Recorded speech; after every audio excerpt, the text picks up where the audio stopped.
আমরা গত রাত্রে একটা কল পাই যে রঞ্জিতনগর এলাকায় লোকজন কিছু বাংলাদেশিকে আটক করে। তো এই খবর পেয়ে আমরা ওখানে যাই এবং ওদেরকে জিজ্ঞাসাবাদ করি এবং তারা নিজেরাও স্বীকার করে যে তারা তাদের 6 জনের মধ্যে 5 জন হচ্ছে রাজশাহী আর একজন হচ্ছে খুলনা। তাদেরকে আমরা অ্যারেস্ট করি এবং কেস রেজিস্ট্রি করে আজকে আমরা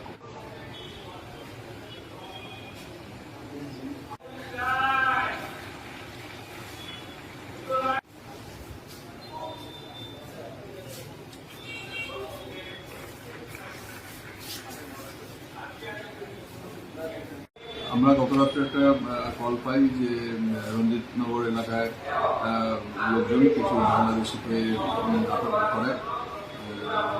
তো এই খবর পেয়ে আমরা ওখানে যাই এবং ওদেরকে জিজ্ঞাসাবাদ করি এবং তারা নিজেরাও স্বীকার করে যে তারা তাদের 6 জনের মধ্যে 5 জন হচ্ছে রাজশাহী আর একজন হচ্ছে খুলনা।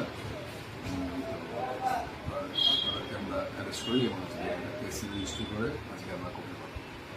আটক করেছে। হ্যাঁ, তারা ওই 5 জন হচ্ছে রাজশাহী জেলার আর একজন হচ্ছে খুলনা। তারা কি স্বীকারোক্তি করেছে? হ্যাঁ, তিনি স্বীকার করেছে তারা আপাতত দিক থেকে একটা পাড়ার থেকে সেখানে ডেলি কাজ করার জন্য। কি ডেলি কি কাজ করার জন্য?